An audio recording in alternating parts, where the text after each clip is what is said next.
Khudhil afwa wa'mur bil 'urfi wa'rid 'anil jahilin.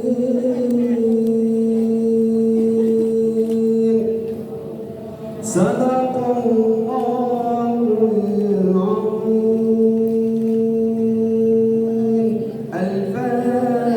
Al-Fatihah.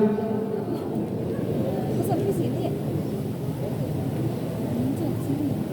Masa nih? Oke.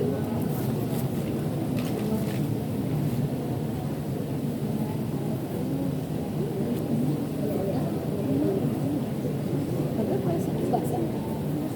Maaf ya, Bu. Maaf. Masih.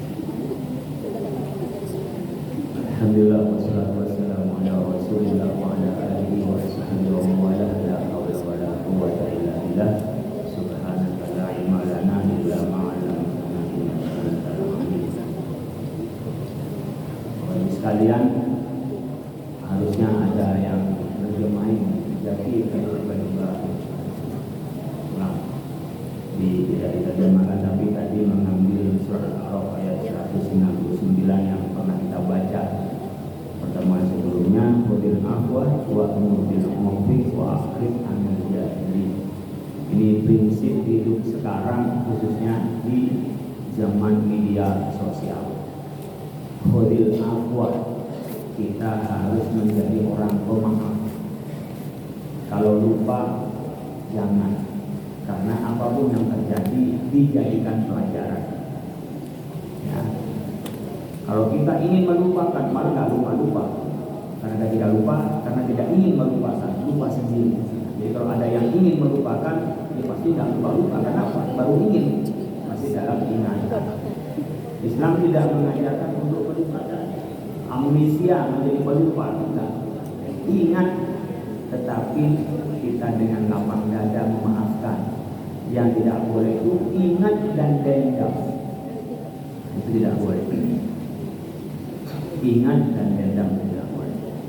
Khudhil afwa, pemaaf. Wa'mur bil 'urfi, memerintahkan dengan baik, dengan uruf, dengan kebiasaan yang nyaman dengan tradisi orang, local wisdom, atau kita menyebutnya kearifan lokal, di mana bumi dipijak, di situ langit dijunjung. Ini juga sama anak-anak yang enak. Ini kan seperti mendidik anak-anak pesantren, dibikin kebiasaan bangun sebelum subuh, nanti terus nyaman mereka. Sama makanan aja kita ambil yang biasa, perilaku pun juga begitu. Itu berkenaan dengan baik dan tidak baik. Ya, bukan benar tidak benar. Benar tidak benar itu berkenaan dengan standar nilai. Tapi baik dan tidak baik itu berkenaan dengan selera, kebiasaan, adat istiadat. Itu dua hal yang berbeda antara baik dan benar. Tidak setiap yang benar itu baik. Benar dia berantem sama orang, diceritakan sama orang lain. Benar berantemnya, tapi nggak baik menceritakannya, meskipun benar. Gitu ya. Wa'mur bil 'urfi wa'rid 'anil jahilin, dan tinggalkan orang-orang bodoh.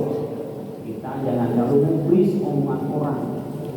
Kita duduk salah, berdiri salah, jalan salah, jangan usah mubris, cuekin aja. Apalagi kalau kita yang biasa main media sosial, apa kata orang, bagaimana menurut orang, ngapain dipikirin? Yang paling dipikirkan bagaimana menurut Allah, bagaimana kalau kita jauh dari Allah. Nah itu dipikirin. Kalau sudah benar menurut Allah, kita laksanakan. Ada orang yang suka, alhamdulillah. Ada orang nggak suka, alhamdulillah. Kenapa kalian juga Pak tidak suka?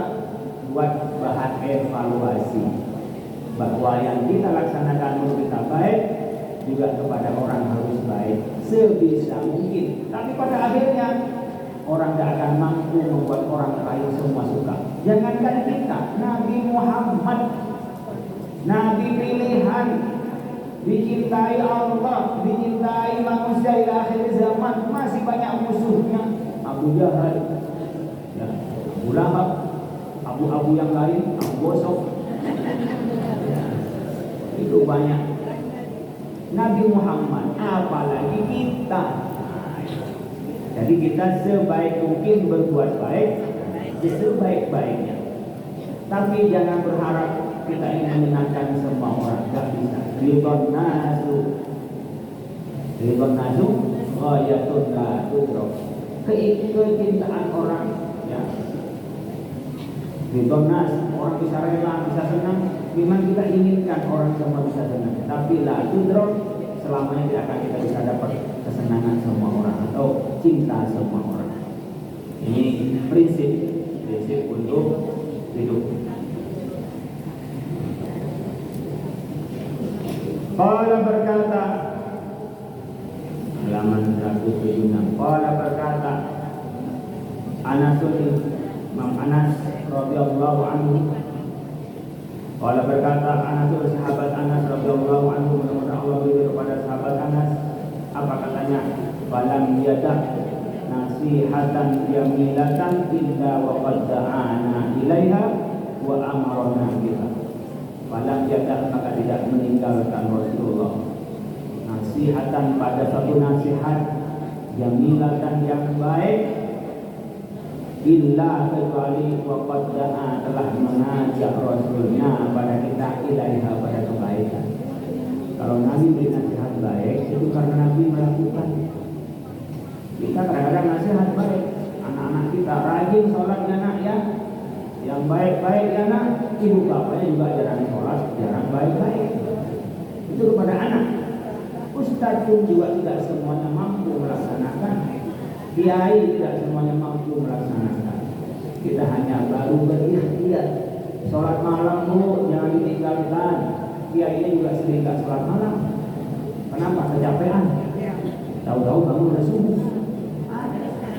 Tapi manusia juga, gitu. Tapi tidak selalu kecapean. Dia capek gak capek, tetap aja bangunnya jam 7. Itu udah keterlaluan itu. Allah memahami kalau kita capek, tapi jangan sampai kita melewat dari waktunya. Allah minta waktu yang waktu pilihan, tapi waktu normal, waktu ikhtiar, upayakan kita bisa sholat malam dan bisa bangun sebelum subuh biar sehat. Apalagi ibu terapinya untuk sehat itu paling mudah adalah mandi sebelum subuh.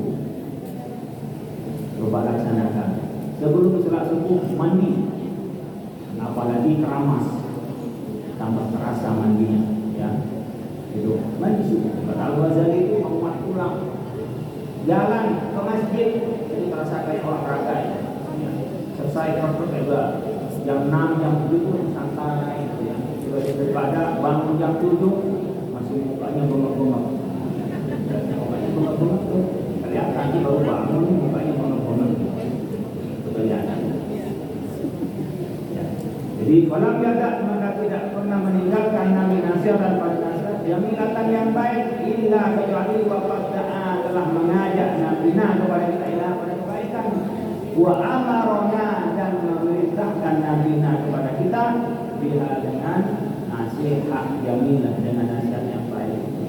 Jadi kita ngajak kayak ini bapak sekalian, ajak mau ngaji yuk. Pagi-pagi daripada sini melekar gitu kan, berangkat aja. Pada subuh melekar, lagi memegang HP, ya. Mungkin hanya cuma santai, gitu. Jangan kita biarkan tetangga kita kurang baik. Ajak ngaji di sini, mulai yang dekat-dekat, ya. Daripada di rumah, yang baik kali ada kesibukan. Nanti kalau sudah biasa ngaji itu nggak enak kalau nggak ngaji. Apa nasihatnya berikutnya? Coba setelah subuh ngaji minimal 1 ayat Al-Quran, baca 1 istighfar, baca 1 selawat. Coba ujikan, nyaman itu. Nanti besok tambahin 2 selawat, enak 3 selawat. Jangan sekali baca, berapa bacanya? 1000 kali, besok nggak baca lagi. Nah, itu kadang-kadang terlalu nafsu. Ringan tapi terus, karena dia akan terinternalisasi. Nyaman terus, kita tuh menjadi nyaman terus, enak gitu ya. Kayak terapi, itu terapi baru di dunia, tapi yang kita harapkan sebenarnya adalah akhirat. Ini banyak orang yang salah kaprah. Sedekah ya, sedekah biar rezekinya datang banyak. Bukan rezekinya datang banyak, biar dicintai Allah, di akhirat ditolong Allah. Karena kalau mengharap akhirat, dunia pasti dapat. Tapi kalau mengharap dunia, akhiratnya hilang. Contohnya siapa? Calon legislatif dan calon wali kota yang kalah. Ya, itu tidak dapat akhirat. Ya, kenapa? Untuk orang. Ini kasih nih, kasih. Buat apa? Ya kasih aja. Biar milik saya. Beda dengan saya ngasih karena Allah. Mungkin kemana-mana itu nggak terasa nyaman. Kenapa? Mikirnya tuh biar dia sayang sama saya, biar dia milih saya. Pas nggak dipilih, kecewa. Nyumbang aspalnya dibongkar lagi. Kan jadi pekerjaan namanya. Sudah nggak kepilih, nggak waras lagi. Jadi banyak yang nggak waras. Kalau pengen waras apa? Sedekahkan saja ke orang. Karena Allah. Satu saat minta tolong hal yang lain.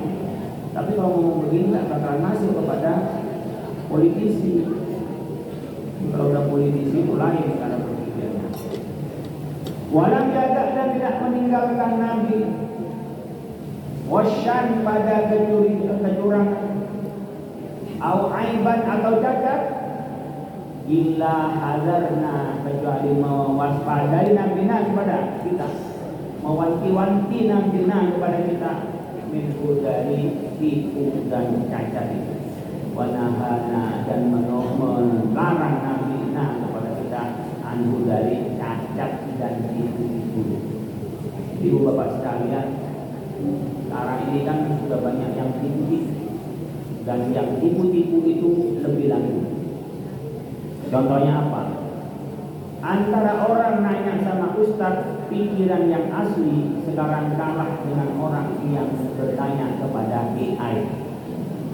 AI itu kalau bahasa Inggrisnya artificial intelligence. Bahasa Indonesianya apa? Akal imitasi, akal palsu, akal tiruan, akal buatan. Bukan yang asli. Yang asli apa? Yang berakal hanya manusia. Makanya syarat orang kena mukallaf itu, kena taklif itu kalau berakal. AI kena enggak Pak? Enggak, karena akalnya tiruan, bukan akal yang asli. Itu contoh. Sekarang banyak lebih laku apa? Hidung yang palsu. Ditambah-tambah hidungnya. Pas dibuka begini ternyata isinya apa karet. Ya ada itu di media sosial ada. Karena ditambah apa? Bibir ditambah. Maka begini, bahkan tambahan bibir. Ya, sekarang banyak ditambah-tambah, bahkan bokong ditambah bokong. Jadi banyak yang palsu dan sekarang yang palsu yang laku. Kita tetap menjaga saja keaslian, jaga saja keaslian. Gak usah diubah-ubah hidungnya, gak usah diubah-ubah bibirnya, gak usah diubah-ubah, gak usah diubah-ubah saja. Dirawat dia, dibersihin dia. Beli skincare boleh, tapi nambah bibir, nambah hidung tidak boleh. La tabdila li khalqillah. Jangan diubah-ubah ciptaan Allah. Yang boleh itu adalah merawat, membersihkan atau mengobati kalau kena penyakit. Oh tabrak-tabrak lalu operasi itu boleh. Tapi tidak ada apa-apa ditambah hidungnya, matanya dibuka dikit, bibirnya dikit, ditambahin, ini dagunya sampai begini. Ya Allah, lama-lama dia kan masih muda, kuat nahan dia kan, kulitnya masih kuat. Jangan anak begini masih kuat. Kalau yang sudah umur 60 itu mau jatuh begini kan? Ya, kulitnya itu kayak kapas sudah nggak bisa nahan, tambah keriput. Orang kan tambah kuat, tambah kuat, sampai umur 40 start sampai 45, paling lama 50. Setelah itu 45 terus turun sampai tua. Akhirnya dulu nggak bisa jalan, lama-lama nggak bisa jalan juga. Banyak yang di lantai bawah yang sudah nggak bisa naik. Dulu pada lompat-lompat kayak begini. Sekarang naik aja udah susah. Tapi ya kita ini tambah umur akan kembali kepada Allah. Inna lillahi wa inna ilaihi raji'un. Gak usah diubah-ubah, gak usah dilukis-lukis pakai tato, gak usah. Ya. Biarin apa adanya, itu natural. Yang apa adanya mungkin tidak mengagetkan, tapi lebih tahan lama dan asli. Ini harus kita sampaikan karena sekarang banyak yang ke bawah, hanya ingin kelihatan cantik. Sekarang ada suntik lagi, suntik awet muda, apa namanya, stem cell. Ada suntikan. Ada yang sekali suntik seharga motor 15 juta. Macam-macam sekarang pengobatan itu. Kalau suntik untuk kesehatan nggak apa-apa, tapi yang suntik harus halalnya, ada unsur bakunya dan ini macam-macam perkembangan ilmu teknologi kedokteran. Ini kita harus mitigasi dengan cara kita berbuat yang haram. Jadi poinnya kalau merawat, membersihkan dan juga mengobati itu boleh, tapi mengubah makhluk Allah tidak boleh. Dia jamu boleh, suntik seperti vitamin C boleh juga vitamin C, tapi yang disuntikan harus yang halal, tidak boleh yang najis. Boleh.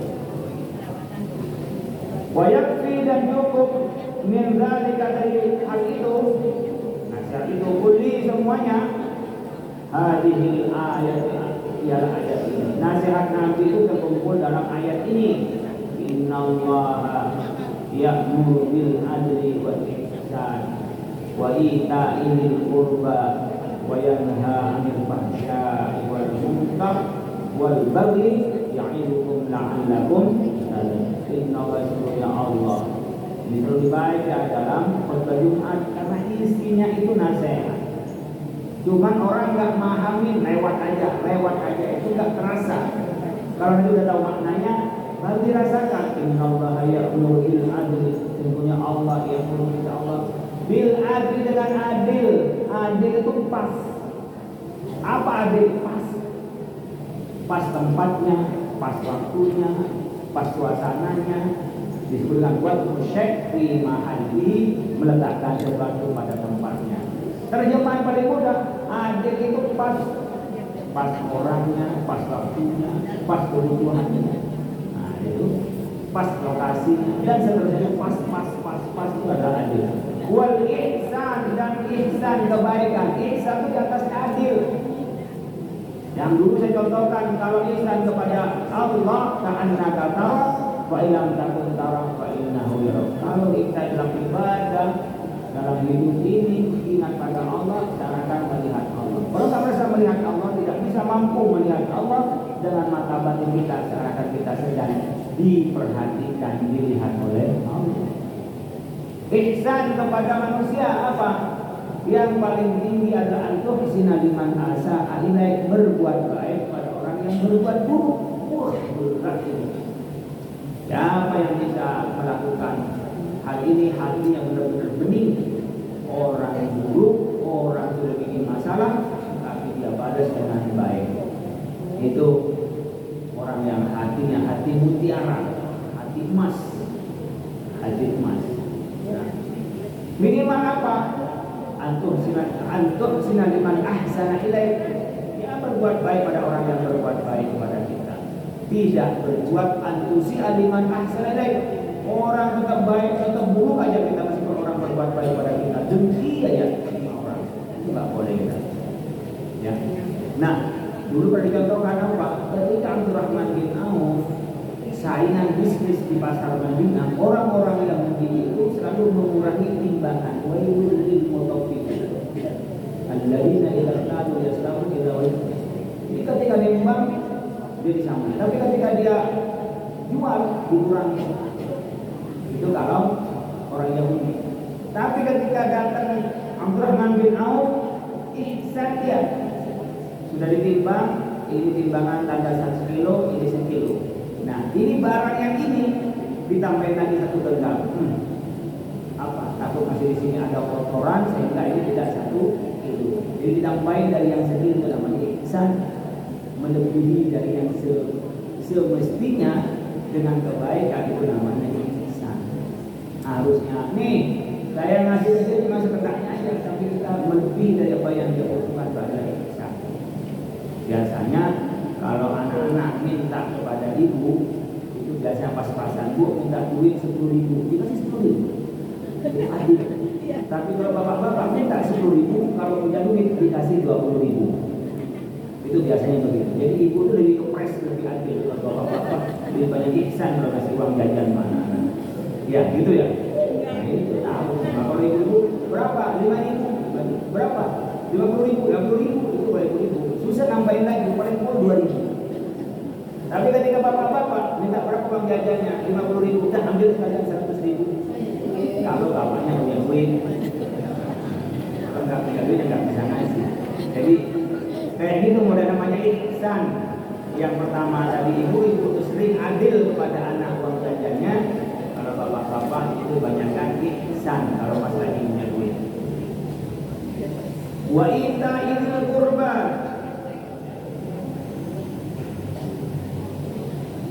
dan memberikan kepada orang yang terdekat. Ibu bapak kalau sedekah dimulai dari yang terdekat.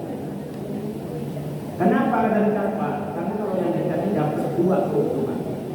Yang pertama adalah berbagi dengan orang itu. Yang kedua adalah menghilangkan hasad, meninggalkan rasa iri dari orang. Makanya kalau kita bagi-bagi warisan, ada yang memang warisan pasti seperti warisan yang ditentukan dalam Islam, ada hadharul qismata, ada orang tahu bagi-bagi warisan, kasihlah berapa ini, ada uang warisan yang begitu. Wakil hadharul qismata ini, pada tetangga yang datang atau saudara yang datang, dia nggak dapat warisan, tapi tahu kita dapat warisan, bagilah. Itu namanya kita memberikan dua hal. Pertama karena memang kita ini bersedekah, yang kedua menjalin keakraban.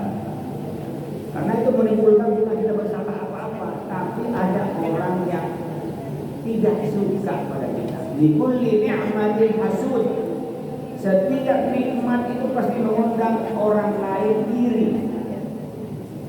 Maka kita bagi dia, biar nggak iri. Itu di antara dia apa? Terjalin kecintaan. Kalau orang sama-sama nggak paham, nggak ngerti tentang apa yang nikmat kita, ya nggak usah dikasih, orang juga nggak iri. Tapi kalau orang dekat, mentang-mentang dapat warisan, dapat berapa? 2 miliar. Nggak ada kita 50.000 aja nggak ada. Pelit banget itu menimbulkan keirian. Jadi Islam itu mengajarkan yang sangat baik prinsipnya. Ini nasihat yang disampaikan Nabi tadi itu terkumpul dalam ayat ini. Bil adli wal ihsan wa ita'il wa yanha 'anil fahsya, dan melarang dari kekejian wal munkar dan munkar. Fahsya ini maknanya dari zina, munkar itu maksiat, ya. Fahsya. Jadi berkenaan dengan saling ini fahsya. Kadang-kadang kita nggak merasa berat, ibu bapak termasuk yang paling berat dalam hidup itu adalah dosanya berzina. Nanti lahir anak-anak yang tidak menjadi, bukan hanya dosa antara laki perempuan, tapi yang lahir dari anak itu juga menjadi masalah juga hidupnya. Jadi melahirkan masalah. Kalau sudah ada yang cocok, jangan terlalu nimbang-nimbang. Fatwa tidak izin, tapi penting dia agama benar sudah jalan. Kurang kaya Pak, nggak punya mobil Pak, datang pakai motor, doang. Jadi gimana nasib anak saya? Memang kalau yang datang bawa mobil itu nasibnya bagus. Belum tentu. Banyak teman-teman yang dulu ketika pernikahan itu kaya, bergelimang petanya, masya Allah. Beberapa lama bangkrut. Bahkan mungkin telah bangkrut karena nikahnya karena uang cerai. Sementara ada teman bayar mas kawin aja dibayarin istrinya. Sudah sekarang jadi kaya raya. Jadi ke depan saya sama tidak tahu antara jodoh, rezeki dan kematian. Itulah tema ceramah siang nanti di Damai Indonesia Riwan. Ini saya kasih bocoran nanti jam 12.30 bicara bagaimana cari jodoh, takdir atau ikhtiar. Kalau orang punya anak diajarkan oleh ibu. Ya, itu kita punya anak sendiri. Kayaknya udah bagus, jangan-jangan nanti nggak bagus. Gimana? Namanya kayak apa gitu ya? Punya anak perempuan kadang berpikir gimana caranya yang baik. Punya anak laki-laki juga begitu. Jangan-jangan nanti istrinya istri yang nggak solehah, tinggal-tinggal dan seterusnya. Kita tidak tahu jodoh itu dari mana kan? Makanya Islam mengajarkan far bidatin. Cari yang agamanya bagus. Siapa? Alumni pesantren Cendekia Amanah. Gitu. Insya Allah udah bagus. Minimal ya hafal 5 juz lah minimal. Kalau enggak dia 1 juz. Baca Qurannya tahu halal haram suci. Ya sudah tahu minimal. Orang di luar sampai tua nggak tahu suci itu bersih. Di pesantren Cendekia Amanah dijamin. Ya Allah, mudah-mudahan terus soleh-soleh semua. Jadi kalau nanti ada calon menantunya mana alumni pesantren Cendekia Amanah, kalau usah dipikir lagi langsung diterima. Dijamin bermutu. Bermutu artinya bermuka tua. Karena kecapean pagi bangun sampai sini habis tidur itu kan. Kecapean cepat tua. Tapi nanti dia tahan banting hidupnya. Sekarang dia memang mau dibanting-banting. Kan dibanting-banting. Mau belum ada yang mau kapan liburnya pesantren? Anda itu enggak jangan berpikir liburnya nanti setelah kematian. Kenapa? Tambah tua tambah banyak masalah. Ya, awalnya berpikir sendiri. Bagaimana saya berhasil? Saya berpikir dengan istri atau suami. Setelah suami berpikir dengan anak, setelah berpikir dengan cucu, terus saya selesai. Jadi yang berpikir untuk di dunia ini pengen santai, pengen jalan. Nanti rohatan ba'dal maut, nanti istirahat setelah mati. Itu harus ditanamkan. Jangan dikit-dikit istirahat, dikit-dikit libur. Jangan dibikin anak-anak itu menjadi santai. Saya libur sebentar Pak. Libur tetap disiplin. Tak boleh tidak sholat berjamaah, tetap disiplin, tetap baca Quran. Nah sudah gimana bisa merasa berlibur dengan ibadah, jangan sampai ibadah merasa beban. Itu masalahnya. Kenapa dia minta libur Pak? Karena sekolah tidak menyenangkan. Jadi minta tidak sekolah. Coba dia bikin sekolah yang menyenangkan. Makanya teman-teman yang hafal Quran dan hafal tidak. Kenapa? Hafal Quran menyenangkan. Kalau baca Quran, kamu hafal ya, aduh beban ini. 5 ayat gimana 5 ayat? Pusing dia. Kenapa? 5 ayat itu beban. Kalau dia dibikin berhibur dengan menghafal, dia bisa baca, yang enak ya baca Quran, sehati tenang. 5 ayat kurang malah minta 10 ayat. Kenapa? Karena pelajaran itu menyenangkan. Syarat utama pelajaran menyenangkan kalau dia senang kepada gurunya. Dia bilang kalau pada gurunya sudah nggak senang, itu awal setan masuk. Dia tahu nih, oh saya guru ini nggak senang guru itu nggak boleh. Guru agama, guru umum sama-sama mengajarkan ilmu Allah. Itu ditanamkan itu ke anak-anak biar nggak merasa ini beban. Kayak bersolat, coba sholat yang nggak beban. Udah asar bermain dikit kan maghrib, jengkel nih sholat terlalu bikin aja nggak sholat. Coba dibikin sholat itu sebagai pelupur lah. Kita di ruang panas pas wudu, adem mas. Kita mikirin sana sini, pusing ini sini. Wah, kembalikan kepada Allah dengan cara sholat. Wasta'inu bisabri wassalah. Jadi sholat itu kayak semacam hiburan. Disebut dengan salatu mangku nabi wajadah halawatal iman. Sudah menemukan nikmatnya iman. Jadi kalau kita ibadah, belajar, dekat kepada Allah merasa beban, dia belum menyicipi nikmatnya iman. Nikmatnya itu kalau jalan-jalan. Nikmatnya itu kalau dia flexing, healing. Bisa enggak kita diubah di antara nikmatnya? Itu nikmat dia, tapi di antara nikmatnya juga adalah ibadah kepada Allah. Nikmatnya pada saat baca Quran, nikmatnya pada saat baca sholawat, baca pada saat istighfar, astagfirullah. Masuk ke dalam hati itu beda kan? Astagfirullah. Lewat. Masukin. Astagfirullah. Makanya kalau mujahadah itu jangan diam. bunyikan. Ya, itu apa terapi juga. Kalau orang yang nggak ngaji terapinya apa? Karaoke. Ya. Iya kan kemana bayar karaokean. Setelah karaokean dia merasa fresh. Dia bayar dan cuma nyanyi-nyanyi. Bagaimana dengan kita? Lagu, notnya, isinya bagus Al-Quran. Syifa'un ikul lidah, ini bisa jadi obat dari penyakit apapun. Cuma karena kita nggak memahami, dianggap baca buku sok-sok soleh aja, sok baik aja. Ini hanya kondisi saja. Kalau ibadah dianggap sebagai healing, kesenangan kayak para sufi, semalaman itu nggak terasa kayak orang yang nonton Blackpink. Itu saya pas lagi ada rapat di Senayan, itu macet. Kenapa? Mereka nggak merasa capek karena ketemu hiburan. Orang berduyun-duyun nonton itu dan bayar mahal seakan-akan bagian dari tren hidup.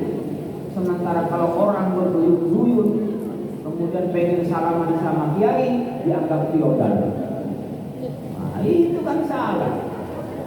Dan diluruskan umat ini kalau ke sini umpamanya beli tiket banyak, kiai disalamin kadang-kadang 5.000, 10.000, belum tentu. Kadang-kadang itu dianggap kiai cari uang. Jadi itu banyak orang yang akalnya sudah banyak miring-miring. Ya, tugasnya adalah kita meluruskan akal yang miring-miring itu. Yang keperbudakan, apa diperbudak? Tanya sama santri-santri di malam senang semua di sini. Ya, bismillah. Ini contoh Bapak Ibu sekalian, perlunya kita ngaji itu nimbang-nimbang, kadang kebawa tren, kebawa info, terus gini, masyarakat kita kurang tren. Coba, kalau pakai sarung dianggap kolot, sementara perempuan yang hanya pakai celana pendek yang sampai ujung pantatnya itu dianggap tren.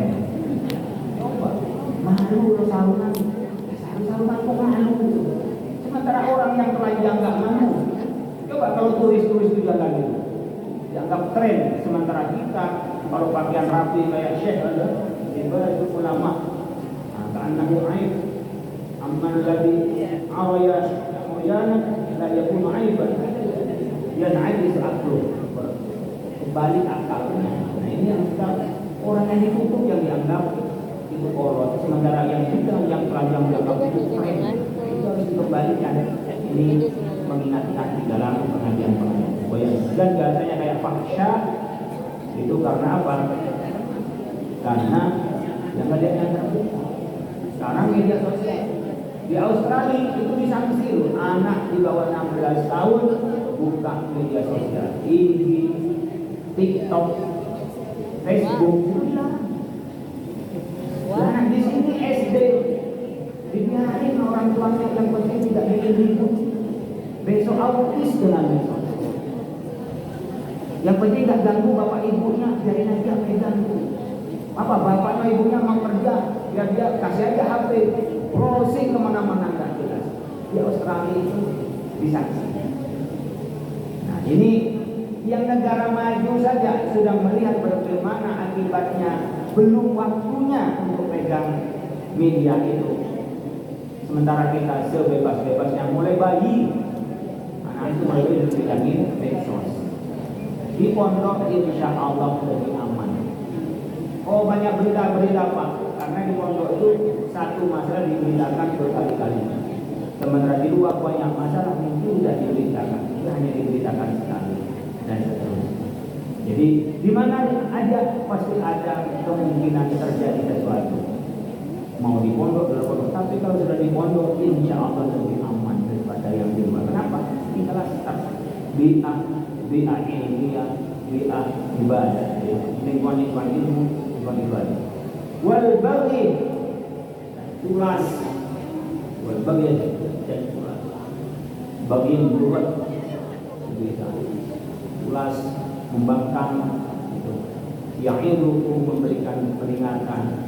Allah hukum kepada kalian, la'allakum barangkali kalian tadakkarun, menjadi ingat kalian. Kita ini kadang-kadang lupa kalau akan tua, lupa kalau akan mati, lupa kalau kita tidak bertanggung jawaban, lupa. Nah, inilah kita perlunya watawasau bil haqqi, watawasau bis sabr. Allah ngaji isinya begitu. Kadang-kadang saya yang biasa ceramah itu kadang-kadang kesentuh dari kepikiran saya dengar ceramah itu. Saya harus mengubah karena awalnya berpikir dapat pencerahan, kita berubah. Ini tukang ceramah, apalagi yang tak biasa ceramah. Yang tukang ceramah pun perlu. Kadang-kadang sekarang kalau undangan berterima, saya kurang-kurangin. Kenapa? Ingin dengerin topiknya biar takut terus. Karena di bidang waktu kita juga, ustaz juga butuh diceramain. Makanya biasanya saya yang ustaz begini dari ustaz yang lebih alim, yang lebih tua, minta nasihat kepada yang tua begitu. Bukan macam-macam tapi dewi orang kepala. Ya kayak yang muda nanya sama yang lebih tua, nanya yang lebih alim, yang lebih berpengalaman. Jangan merasa benar sendiri. Itu namanya post-truth. Menurut saya begini, menurut saya. Jadi kalau nggak sama dengan saya, nggak benar. Itu awal dari summum bukmum omyum aludha. Mereka nggak benar, nggak layak bingung, nggak valid. Terus gitu. Kenapa? Pakai kacamata muda yang benar hanya yang benar. Jadi kita harus nimbang-nimbang dari yang lain. Apa bisa ditimbang? Pertama, kalau kita tidak ngerti isinya, pastikan minta nasihat dari orang yang bisa dipercaya. Lebih tua, lebih alim, lebih soleh. Nanya sama dia. Tapi kalau kita sudah punya ilmu, kita timbang-timbang isinya. Oh, isinya begini. Ya, dia kalau begini masih yang ini. Nah, itu timbang-timbang bagi kita yang sudah punya dasar ilmu. Yang tidak punya dasar ilmu, lihat dia dulu kuliahnya di mana, sekolahnya di mana, terus orangnya soleh apa enggak, orangnya bener apa enggak. Nah, kalau udah begitu lebih bener, kita ikuti bicaranya. Jangan sampai terlena dengan orang ngomongnya baik, ngomongnya begitu kayak bener aja sendiri, padahal dia tak jelas ngaji kemana dan juga tidak jelas bagaimana melakukan dan mengamalkan ilmu. Allahumma fa'alna bima 'allamtana. Allahumma fa'alna bima 'allamtana. Allahumma fa'alna bima 'allamtana. Allahumma 'allimna bima yanfa'una. Allahumma faqihna wa faqih ahlana wa qurratina fi dinina. Allahumma inna nas'aluka fahman nabiyyin wa hifdzal mursalin wa ilhamal malaikatil muqarrabin bi rahmatika ya arhamar rahimin. Rabbana atina fid dunya hasanah wa fil akhirati hasanah wa qina adzabannar.